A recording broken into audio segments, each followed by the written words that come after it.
আজ আমি আপনাদের সাথে শেয়ার করব একটা বড়ার রেসিপি। হ্যাঁ বন্ধুরা, আজ আমি শেয়ার করছি বক ফুলের বড়ার রেসিপি, যেটা অনেকের বাড়িতেই হয়ে থাকে। গরম ডাল ভাতের সঙ্গে এই বক ফুলের বড়া খেতে আমরা অনেকেই ভালোবাসে। তাহলে চলুন শিখে নিই আজকের রেসিপি বক ফুলের বড়া। আমি এর জন্য বক ফুল নিয়েছি 200 গ্রামের মতো, ছোট এবং বড় দুটো সাইজেই আছে। প্রথমে যেটা করতে হবে, দেখুন গোটাটাকে আমি ভেঙে নিচ্ছি। আর ফুলটাকে দেখুন, পাপড়িগুলোকে একটু সরালেই দেখতে পাবেন একটা স্টেমের মতো।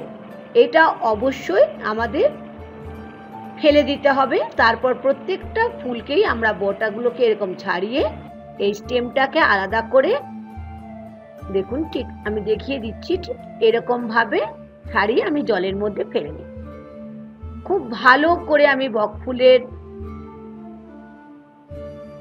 ফুলগুলো নিচে দেখুন ঠিক এরকম করে ভালো করে জল দিয়ে ধুয়ে রাখছি, কারণ অনেক সময় ভেতরে পোকাও থাকে আর নোংরাও থাকতে পারে। ঠিক এরকম করে ধুয়ে নিলাম। আমি ছোট বড় মিশিয়ে এখানে 200 গ্রামের মতো নিয়েছি।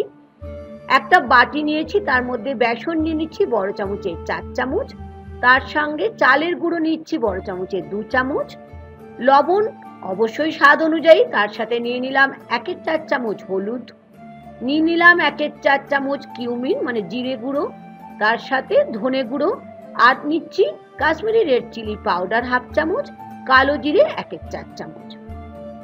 এই সব কিছু গুঁড়ো মশলা আর কালো জিরে অবশ্যই বন্ধুরা দেবেন। ভালো করে আমি দেখুন বেসনটাকে মিশিয়ে নিলাম। এখানে নিয়ে নিলাম ম্যাগি মশলা 1/2 চামচ, এটা সম্পূর্ণ অপশনাল। এটা দিলে বকফুলের বড়ার স্বাদ কিন্তু একেবারে চেঞ্জ হয়ে যাবে। এখন ভালো করে মিশিয়ে নিয়ে অল্প অল্প করে জল দিয়ে একটা ঠিক ব্যাটার তৈরি করতে হবে। যেমন করে আমরা বেগুনি করি বা পেঁয়াজি করি না, ঠিক সেরকম একদম পাতলা ব্যাটার করা চলবে না। সেই জন্য ব্যাটারটা যখন বানাবেন অবশ্যই একটু ধৈর্য ধরে করবেন, যেন কোনো লাম্প না থাকে। ইচ্ছে হলে হাত দিয়েও আপনারা করে নিতে পারেন, আমি এখানে চামচ দিয়ে করছি।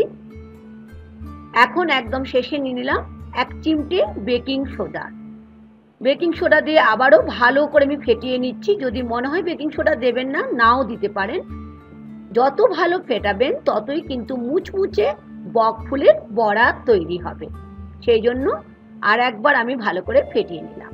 গ্যাস ওভেনটা জ্বালিয়ে কড়াই বসিয়ে বেশ খানিকটা সরষের তেল নিলাম। তেলটা গরম হয়ে যাওয়ার পরে দেখুন 1 চামচের মতো তেল আমি নিয়ে নিচ্ছি এই ব্যাটারটা যেটা বানালাম বেসন আর চালের গুঁড়ো মশলা দিয়ে সেটাতে। কারণ যদি গরম তেল দেন তাহলে যে কোনো পেঁয়াজি বলুন বা বড়া বলুন খুব মুচমুচে হবে।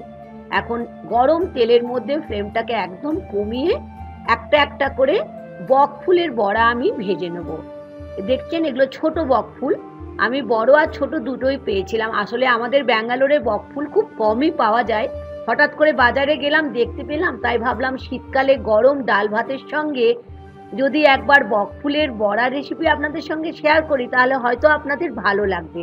একটু অন্য রকমের টেস্ট এই বড়াটার। আর প্রচুর বাঙালিরা আমার মনে হয় এই বক ফুলের বড়া কিন্তু খেতে ভালোবাসে।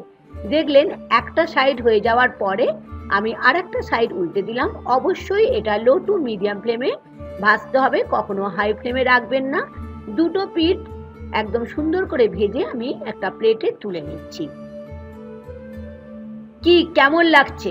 দারুণ লাগছে না? অবশ্যই, আমার তো জিভে জল আসছে কখন গরম ডাল ভাতের সঙ্গে বক ফুলের বড়া ভাজা খাবো। অনুরোধ থাকলো এই রেসিপিটা অবশ্যই একবার বানিয়ে নেবেন। আপনারা যদি অন্যরকম ভাবে বানিয়ে থাকেন তাহলে আমাকে কমেন্ট বক্সে জানান আপনারা কেমন ভাবে বানান। দেখুন এরকম ভাবে সমস্ত বড়াগুলোকেই আমি ভেজে নিচ্ছি। দেখেছেন ঠিক এরকম ভাবে আমি প্লেটের মধ্যে বক ফুলের বড়াগুলোকে তুলে নিচ্ছি। এখন হচ্ছে পরিবেশনের সময়, মানে খাওয়ার টাইম, যেটার জন্য আমি অনেকক্ষণ থেকে অপেক্ষা করছিলাম। অবশ্যই আপনারাও করছেন। আশা করি আজকের বক ফুলের বড়ার রেসিপি, মুচমুচে বক ফুলের বড়ার রেসিপি আপনাদের ভীষণ ভালো লেগেছে। এখন আমি গরম ভাতের সঙ্গে তার সাথে অবশ্যই একটু পাতলা মুসুরির ডাল তো লাগবেই, তার সাথে আমি পরিবেশন করে দেব বক ফুলের বড়া। ভালো লাগলে লাইক আর শেয়ার করতে ভুলবেন না। নতুন বন্ধু হলে আমার চ্যানেলটিকে মানে কুকিং উইথ মুনমুনের সাথে থাকার অনুরোধ থাকলো। আজ এই পর্যন্ত, ধন্যবাদ।